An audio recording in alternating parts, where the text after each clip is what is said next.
Power IC, flash IC, charging IC. So இந்த 3 ஐசியை பற்றியும் ஒரு பேசிக் இன்ஃபர்மேஷன், ஒரு சின்ன தகவல் மாரி சொல்லலாம். அதை பற்றி தான் இந்த வீடியோவில் ஃபுல் அண்ட் ஃபுல் பார்க்க போகிறோம். ஸோ அதுக்கு முன்னாடி நம்ம சேனல் வேஸ்டேஜ் சேனலை சப்ஸ்கிரைப் பண்ணாமல் இருந்தீங்கன்னா சப்ஸ்கிரைப் பண்ணுறேங்க. ஸோ உங்களுக்கு தேவையான computer hardware information, mobile hardware information, so tips and ட்ரிக்ஸ்னு எக்கச்சக்கமான இன்ஃபர்மேஷன் உங்களுக்கு வந்துக்கிட்டே இருக்கும். சரி வாங்க. ஸோ இந்த 3 ஐசி மட்டும்தான் இருக்குது அப்படின்னு கேட்டிங்கன்னா இல்லை, நிறைய ஐசி இருக்குது மொபைலில். ஆனால் இந்த 3 ஐசி மட்டும் எடுத்ததுக்கான காரணம் என்னென்னு பார்த்தீங்கன்னா, ஒரு பேசிக்கான இன்ஃபர்மேஷன், ஒரு பேசிக்கான விஷயத்த சொல்லிடலாம் அப்படின்னு சொல்கிறதுக்காக மட்டும்தான். ஸோ என்ன ஃபஸ்ட்டு பவர் ஐசியில் போயிடுமே அப்படின்னு பார்த்தீங்கன்னா, பவர் ஐசி எதுக்கு தான் யூஸ் ஆகுது? ஸோ நிறைய இடத்துல கேள்விப்பட்டிருப்பீங்க. எக்ஸாம்பிளுக்கு ஒரு சர்வீஸ் சென்டர் போனீங்க, உங்கள் மொபைலை கொடுத்துறீங்க. ஸோ இது வந்து ஐசி ப்ராப்ளம் அப்படின்னுவாங்க. என்ன ஐசின்னு கேட்டால் பவர் ஐசி அப்படின்வாங்க. அவ்வளோதான் நம்மளுக்கு. ஸோ என்ன ப்ராப்ளம் எதுனா ஐசி ப்ராப்ளம்னுவாங்க. இன்னும் ஐசி என்ன ஐசின்னு கேட்டிங்கன்னா பவர் ஐசின்னு சொல்லுவாங்க. அவ்வளோதான். ஒரு சில இடத்துல பவர் ஐசின்னு டேரெக்டாக கூட சொல்கிறாங்க. மற்றபடி அது என்ன எதுக்கு எப்படின்னே தெரியாது. ஸோ மொபைல் வந்து டெட் ஆகிடுச்சுன்னு சொல்லுவாங்க. ஒரு சில இடத்துல சிம்பிளாகவே சொல்கிறாங்க மொபைல் வந்து டெட்டு அப்படின்னு சொல்லிட்டு. ஸோ அது என்ன ஐசி, அது எதுக்கு தான் யூஸ் ஆகுது, அதெல்லாம் பற்றி தான் இந்த வீடியோவில் பார்க்க போகிறோம். ஃபஸ்ட்டு பார்த்தீங்கன்னா பவர் ஐசி. இதோட வேலை என்னன்னு பார்த்தீங்கன்னா, ஸோ பேட்ரிலேருந்து பவரை எடுத்துக்கும். பேட்ரிலேருந்து நம்ம மொபைல், எல்லா மொபைலுமே பேட்ரி இருக்கும், அதிலேருந்து பவர் எடுத்துக்கும், எல்லா பார்ட்ஸுக்கும் சப்ளை பண்ணும். அதுதான் அதோட வேலையே. சிம்பிளாக இன்னும் புரிகிற மாதிரி சொல்லணும்னா, சிஸ்டத்தில் வந்து எஸ்எம்பிஎஸ் பண்ணுற வேலை தான். ஸோ நம்ம மொபைலில் வந்து பவர் ஐசி பண்ணுது சிஸ்டம். ஸோ நம்ம சேனலே நீங்கள் கண்டினியூவாக பார்த்துருந்தாலும் தெரியும், நான் எஸ்எம்பிஎஸை பற்றி ஏற்கனவே 2-3 வீடியோஸ் போட்டுருக்கிறேன். ஸோ பார்க்காதவங்க செக் பண்ணி பாருங்கள், இல்லை கம்ப்யூட்டர் ஹார்ட்வேர் ப்ளேலிஸ்ட்டில் போய் பாருங்கள். அதில் எஸ்எம்பிஎஸ் பற்றி கண்டிப்பாக இருக்கும்.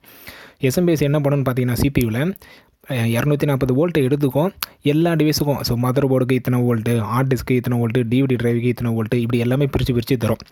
அதே வேலை தான் பவர் ஐசி வந்து மொபைலில் பண்ணுது. ஸோ பேட்டரியிலேருந்து பவர் எடுத்துக்கும். பேட்டரியிலேருந்து பவரை எடுத்துகிட்டு எதுக்கு எவ்வளோ வோல்ட்டு. ஸோ நம்ம பேட்டரி பார்த்திங்கன்னா 3.7 வோல்ட் வரும், 3.8 வோல்ட் வரும். அந்த வோல்ட்டை எடுத்து எந்தெந்த பார்ட்டுக்கு எவ்வளோ வோல்ட்டு அதை பிரித்து தரும். இதுதான் அதோட வேலையை. ஸோ பவர் ஐசியோட வேலையே இதுதான். இந்த பவர் ஐசி உங்களுக்கு ஃபால்ட் ஆகிடுச்சு, ஸோ பவர் ஐசி வந்து ப்ராப்ளம் ஆகிடுச்சுன்னா கண்டிப்பாக டெட் ஆகிறதுக்கு நிறைய சான்சஸ் இருக்கும் உங்கள் மொபைல்.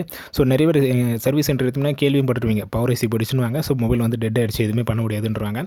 இது காரணம் தான். ஸோ இதுதான் மொபைலில் ஒரு பவர் ஐசின்னு ஒன்று இருக்குதுன்னு தெரிஞ்சுக்கங்க. அது ப்ராப்ளம் ஆகிடுச்சுன்னா ஸோ மொபைல் கிட்டத்தட்ட மேக்ஸிமம் டெட் ஆகிறதுக்கு நிறைய சான்சஸ் இருக்குது. அதுக்கடுத்து பார்த்திங்கன்னா charging IC. So charging IC எதுக்கு யூஸ் ஆகும் அப்படின்னு பார்த்தீங்கன்னா, ஸோ சார்ஜர் என்னென்னு பார்த்தீங்கன்னா, சார்ஜர்லேருந்து கரண்ட் எடுக்கும். ஸோ நம்ம சார்ஜ் பண்ணுறோம் பார்த்தீங்களா, அப்போ வந்து சார்ஜர்லேருந்து கரண்ட் எடுத்துக்கும். கரண்ட் எடுத்து பேட்ரி வந்து சார்ஜ் பண்ணும். இதுதான் அதோட வேலையே. இந்த ஐசியோட வேலையே என்னென்னு பார்த்தீங்கன்னா இதுதான். ஸோ அதுதான் அதை சார்ஜிங் ஐசின்னு வச்சுருக்கிறாங்க. சார்ஜர்லேருந்து கரண்ட் எடுத்துக்கும், பேட்ரி வந்து சார்ஜ் பண்ணும். அதோட வேலையே இதுதான். ஒரு வேளை உங்களுக்கு இந்த ஐசி வந்து ஃபால்ட் ஆகிடுச்சு அப்படின்ற பட்சத்தில் என்னென்ன ப்ராப்ளம்னு வரும்னா, பேட்ரி வந்து சார்ஜ் ஆகாது. ஒரு சில மொபைலில் நீங்களே பார்த்துருப்பீங்க. ஸோ என்னோடய மொபைல் வந்து சார்ஜ் ஆகலை, நான் சார்ஜரை கனெக்ட் பண்ணுறேன், ஆனால் சார்ஜ் வந்து சார்ஜ் ஆகலை என்னோடய மொபைல் அப்படின்னு சொல்லிட்டு வரும். நானே ஒரு வீடியோ போட்டிருப்பேன். ஸோ என்னோடய மொபைல் வந்து சார்ஜ் ஆகலை, இந்த சிம்பிளாக ஒரு ட்ரிக்கு பண்ணேன், ஒர்க் ஆகிடுச்சு அப்படின்னு சொல்லிட்டு. ஸோ அந்த வீடியோ பார்க்காதவங்க செக் பண்ணி பாருங்கள். என்னோடய சாம்சங் மொபைலில் ஸோ ஜஸ்ட்டு நான் க்ளீன் பண்ணி போட்டேன், எனக்கு ஒர்க் ஆகிடுச்சு. ஸோ இந்த ஐசி ப்ராப்ளம் ஆகிடுச்சு, இல்லை இந்த ஐசி ஷார்ட் ஆகிடுச்சுன்னா மொபைல் டெட் ஆகிறதுக்கு சான்சஸ் இருக்குது. ஸோ செகண்டாக சார்ஜிங் ஐசி பார்த்துரும். ஸோ சார்ஜிங் ஐசியோட வேலை என்னென்னா, சார்ஜர்லேருந்து கரண்ட் எடுத்து பேட்டரி வந்து சார்ஜ் பண்ணுறது. இதுதான் அதோட வேலையே. ஒரு வேளை இந்த ஐசி உங்களுக்கு ஃபால்ட்டாக இருந்ததுன்னா உங்கள் மொபைல் வந்து சார்ஜ் ஆகாது, நல்லா தெரிஞ்சுங்க. ஸோ நீங்கள் சர்வீஸ் சென்டர் தான் எடுத்து போகணும். 2 ஐசி பார்த்துரும். ஸோ 3வது ஐசி என்ன ஐசின்னு பார்த்தீங்கன்னா ஃப்ளாஷ் ஐசி. இந்த ஃப்ளாஷ் ஐசி எதுக்கு அப்படின்னு கேட்டிங்கன்னா, ஸோ உங்களோட இன்ஃபர்மேஷன் எல்லாமே இதில் தான் சேவ் ஆகும்னு சொல்லலாம்.